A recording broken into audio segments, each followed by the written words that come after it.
Olá, você está assistindo a primeira edição de 2017 do Correspondente Local, uma produção dos estudantes de jornalismo da Universidade Estadual de Ponta Grossa. Eu sou Gabriela Clare.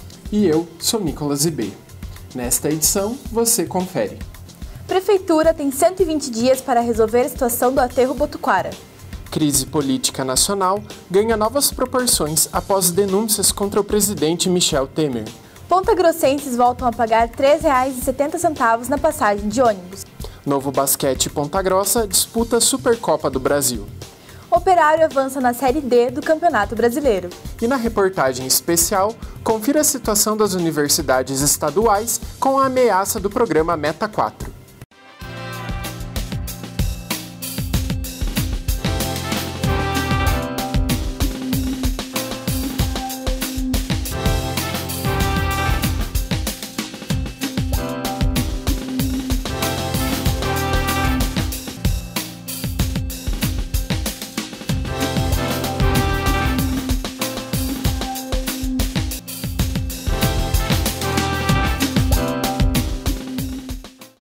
Em 2015, a Ponta Grossa Ambiental, empresa privada responsável pela coleta de lixo, aceitou um termo de ajustamento de conduta, em acordo entre a Prefeitura e o Ministério Público.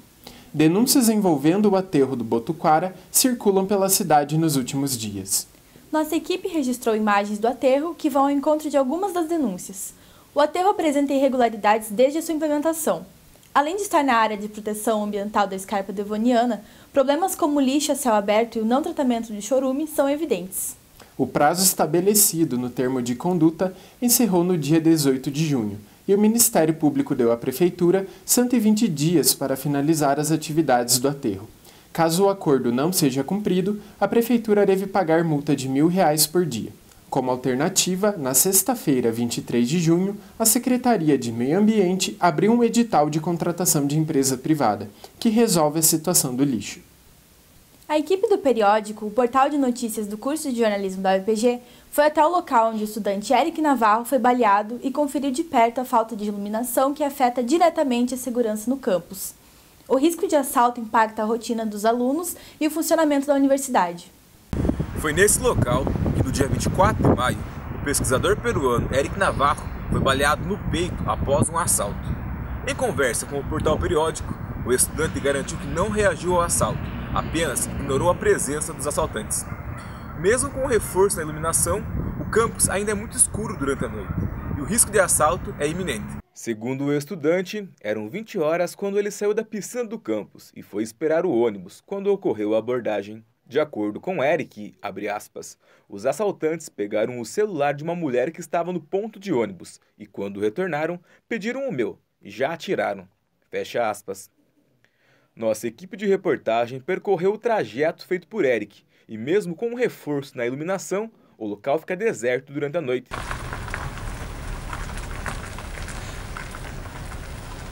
De acordo com o capitão da Polícia Militar, Fábio Geraldo Canteri, no dia do assalto, haviam 2 viaturas da PM no campus, uma na entrada e outra na central de salas, que não chegaram a tempo devido à extensão do campus. Para o capitão, não há policiais suficientes para aumentar o patrulhamento no campus de Uvaranas, mas garante que os últimos 5 meses de reforço trouxeram retorno. Mas essa não é a opinião dos estudantes, no entanto. Tem áreas dentro do campus que muitas pessoas que moram nas redondezas aqui, que moram no Le Village ou que moram no Flat, precisam passar durante a noite e que são muito mal iluminados, ou que tem muito mato perto, ou tem árvore, alguma coisa, e você sempre vai passar com medo que apareça alguém ou que aconteça alguma coisa. O receio de esperar ônibus dentro da instituição obriga os estudantes a encontrar outros meios para circular dentro do campus.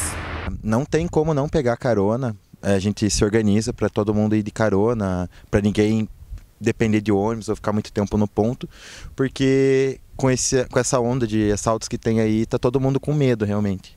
A insegurança de estudantes e servidores já está afetando os serviços ofertados pela UEPG.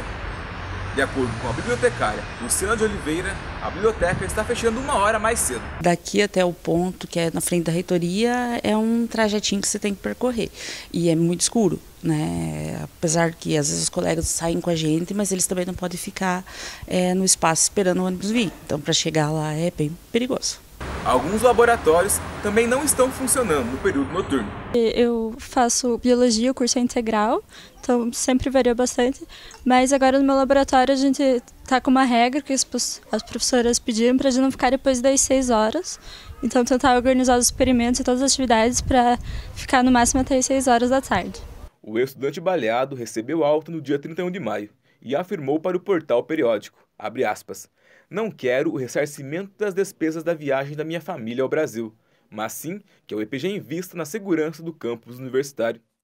No mês de maio, a Justiça determinou a redução do preço da passagem de ônibus para R$ 3,20 em Ponta Grossa. A medida resultou de ação movida pelo deputado Aliel Machado e pelo vereador Geraldo Stocco, ambos da rede.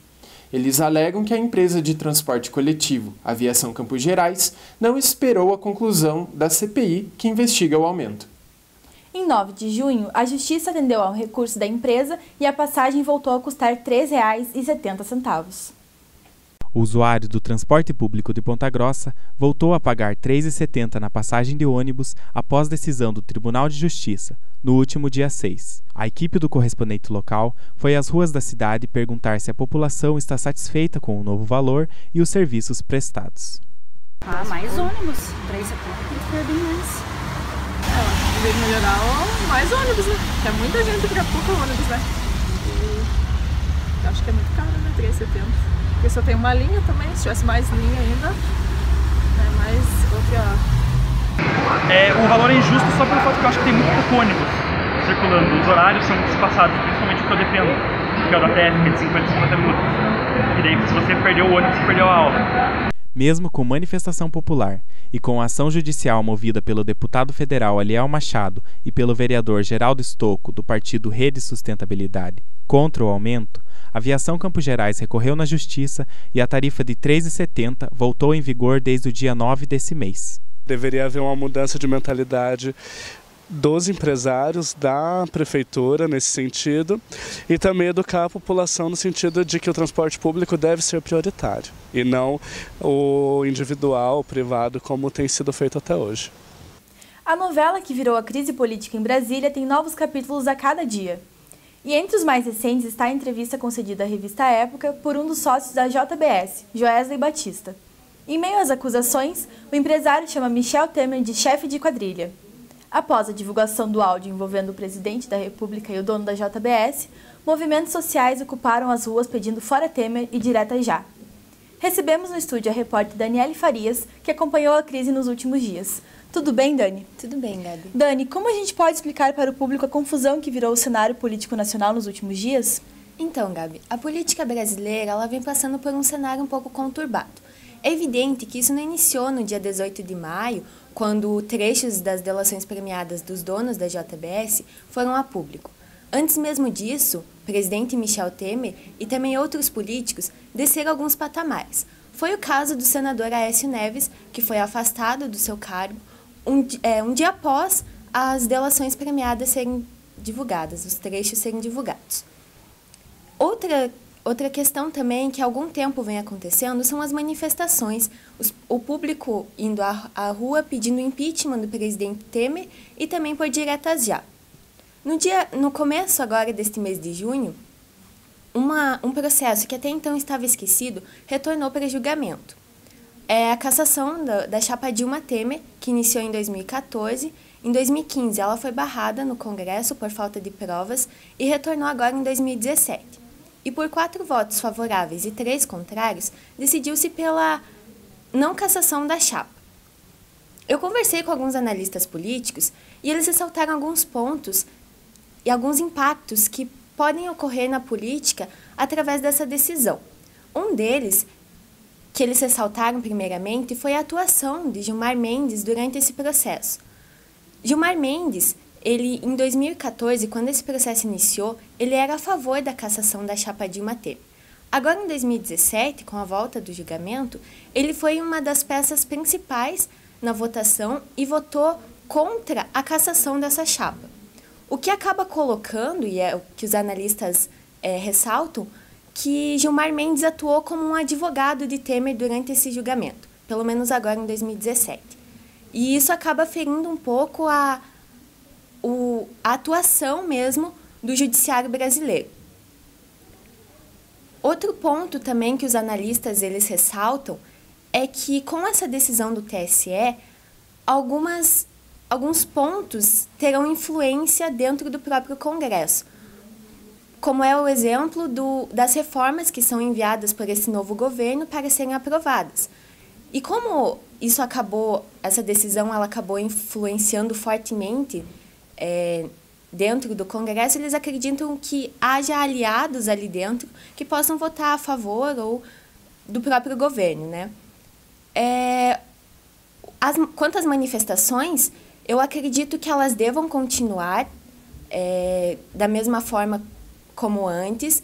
Se se intensificarem, será contra as reformas que o governo vem fazendo do que contra o próprio governo, já que é bem possível, né, que o governo Temer tenha se fortalecido com essa decisão do TSE com o próprio público, apesar de muitos ainda não aprovarem o governo. Obrigada, Dani. De nada. No próximo bloco, você confere os impactos do aumento do preço do restaurante universitário da UEPG e, na reportagem especial, a situação das universidades estaduais do Paraná.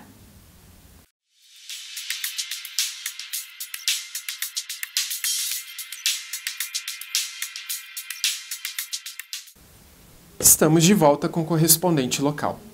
O Conselho Universitário da UEPG decidiu aumentar o preço do restaurante universitário, e a medida gerou insatisfação entre os estudantes. Com isso, o número de pessoas que fazem suas refeições diariamente no RU diminuiu.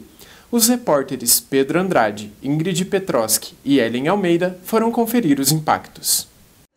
O Conselho de Administração da UEPG aprovou o reajuste no valor do preço do restaurante universitário e desde o dia 1º de junho começou a cobrar R$ 3,80 nas refeições. O servidor Fábio Pontes diz que houve uma diminuição no número de refeições diárias e que o aumento do preço é um dos principais motivos. Deu uma diminuída meio que considerável entre almoço e janta. Quando o preço antigo, a gente estava servindo a média de 700 refeições dia, hoje ela reduziu para em torno mais ou menos de 450 a 500 refeições.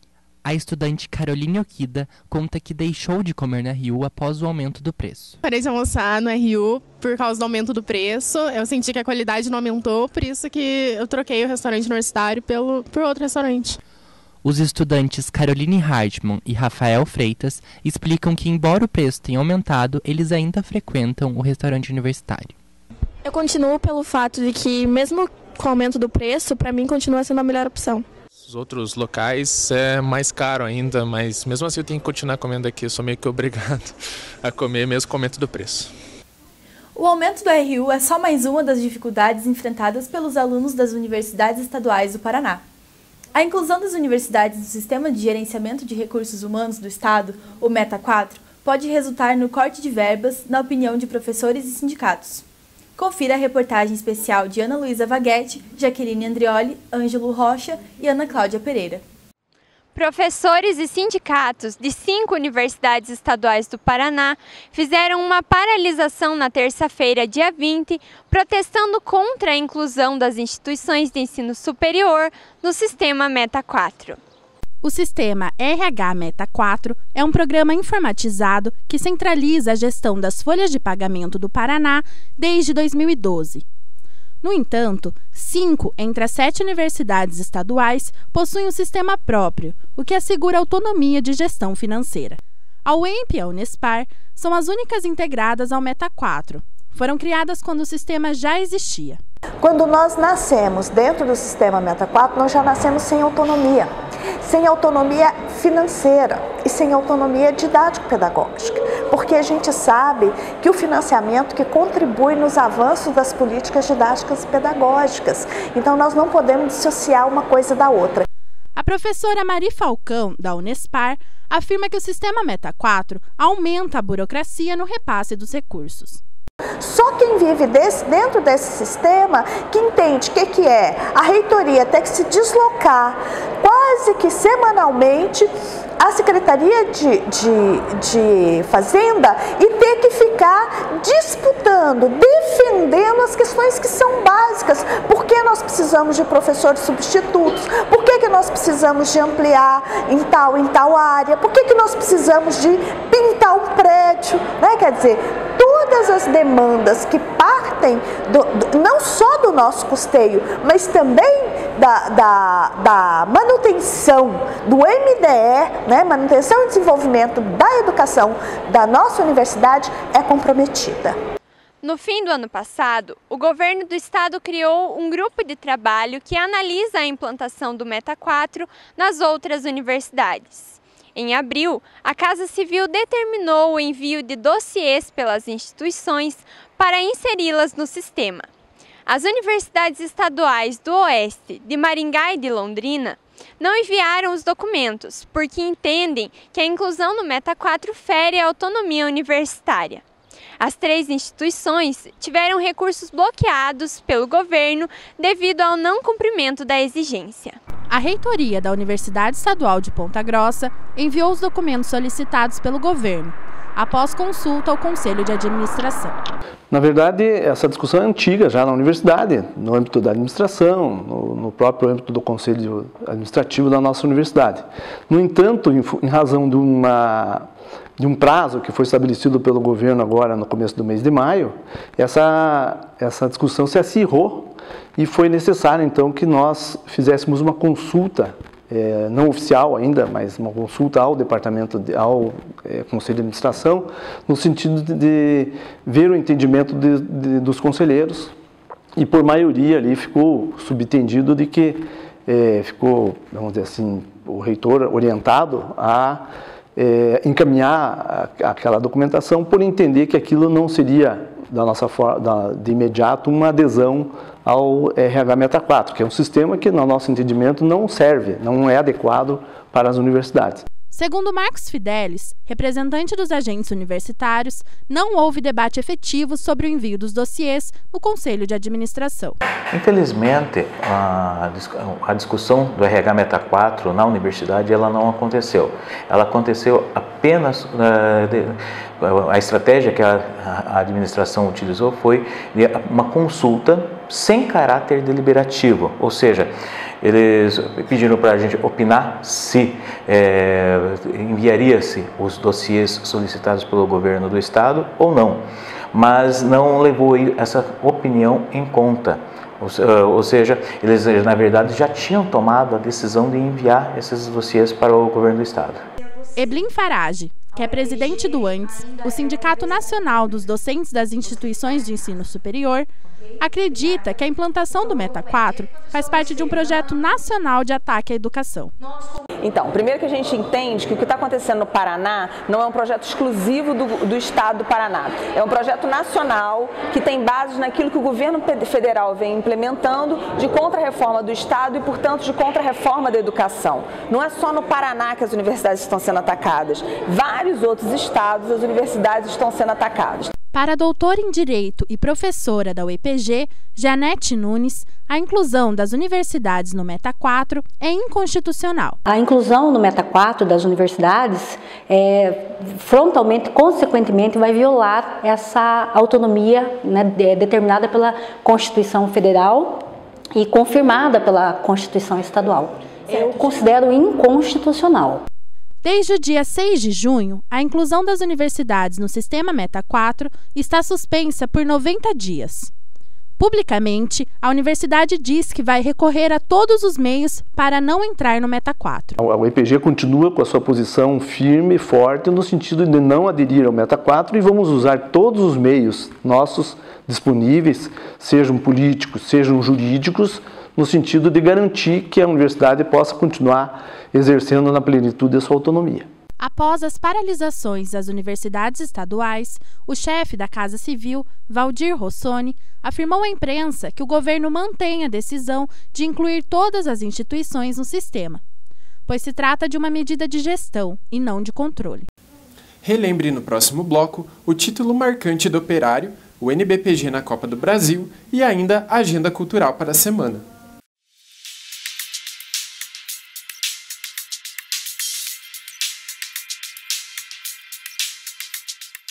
Vamos conversar agora com a repórter Andressa Zafalon, que chega com informações sobre a previsão do tempo. Como está a previsão aí, Andressa? Então, Nicolas, com a chegada do inverno no último dia 21, as temperaturas mínimas do próximo mês podem chegar a 5 graus em Ponta Grossa. Mesmo assim, a estação não será tão fria quanto o inverno de 2015.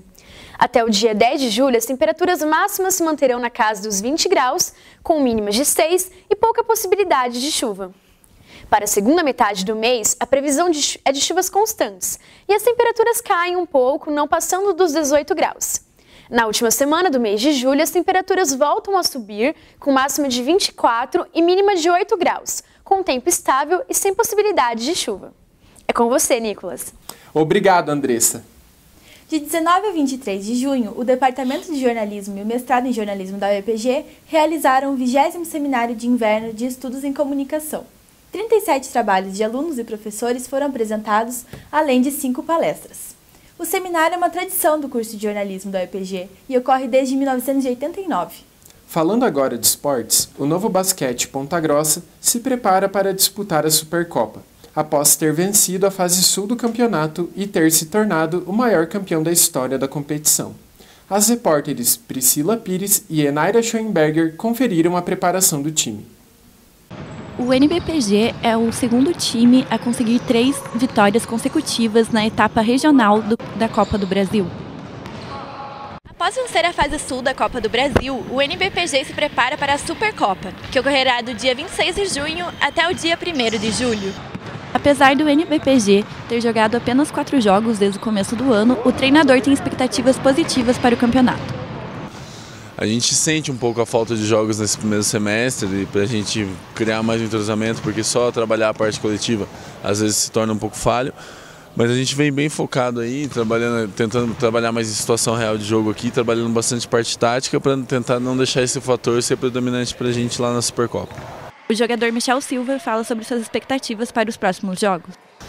Está sendo uma boa expectativa, pois os treinamentos estão bastante fortes, visando já essa etapa, que é para nós uma das mais importantes agora do ano, né?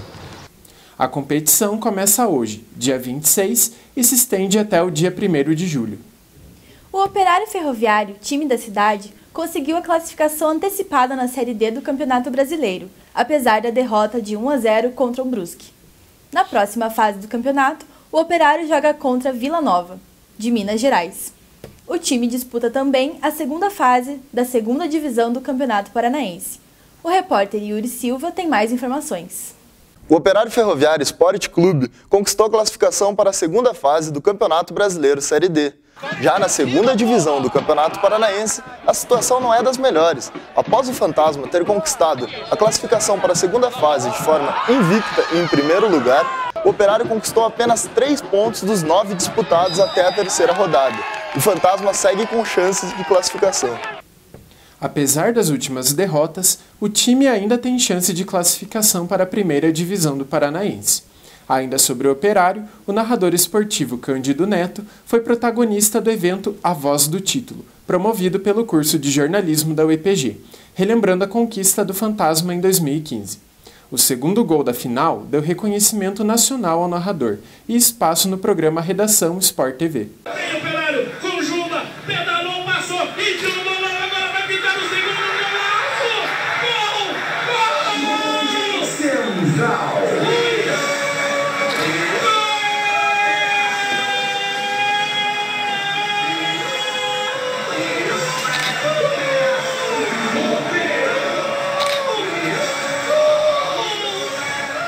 O mês de julho será agitado para a cultura pontagrossense. Confira na reportagem de Saori Norato e William Clarindo detalhes sobre o Festival Universitário da Canção, que começa no dia 13. A Fundação Municipal de Cultura e a Pró-Reitoria de Extensão da UEPG anunciaram na última quinta-feira, dia 8, a programação oficial do Festival de Música e do Festival Universitário da Canção, o FUC. Neste ano, o FUC e o Festival de Música acontecem simultaneamente pela primeira vez.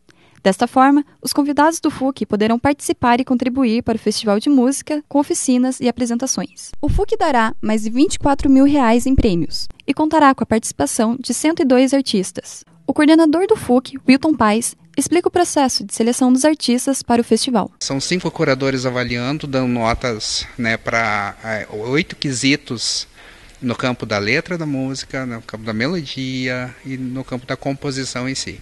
Nos 2 primeiros dias, a entrada do FUC custará R$ 16,00 a inteira e R$ 8,00 a meia entrada. Para universitários, o custo é de R$ 5,00. Já no último dia, o valor sobe para R$ 50,00. Até 20% dos ingressos é distribuído para detentores de baixa renda, que seria, no caso, o controle que o MINC está fazendo agora, são alunos que ganham Bolsa Família. Então a gente entrega o voucher, que é um vale ingresso, para o núcleo entrega para esses alunos, eles têm um controle lá, e o aluno vai para o festival. Na edição de 2017 do FUC, todos os artistas que se apresentarão na fase regional serão daqui de Ponta Grossa. Já na fase nacional, se apresentam artistas de 16 estados diferentes do Brasil. O FUC acontece entre os dias 13 e 15 de julho no Cine Teatro Ópera. O repórter Renato Valenga selecionou alguns eventos da agenda. Tudo bem, Renato? Tudo ótimo, Nicolas. Então, o mês de julho é marcado por atrações musicais em Ponta Grossa. No dia 8, o SESI Música realiza um show beneficente com a apresentação de Paulinho Mosca e da banda mais bonita da cidade. O show acontece no Cine Teatro Ópera e o ingresso é uma lata de leite em pó, que deve ser trocada com 1 hora de antecedência no dia do show. Além do FUC, a partir do dia 12, acontece o Festival de Música de Ponta Grossa, com mais de 50 atrações, entre elas Marcelo Genesi, Cadillac Dinossauros e Moraes Moreira. O festival vai até o dia 23 e as apresentações ocorrerão em diversos pontos da cidade. É com você, Nicolas. Obrigado, Renato. Esta edição do Correspondente Local chega ao fim. Você pode conferir mais notícias em periódico.jor.br. Até a próxima!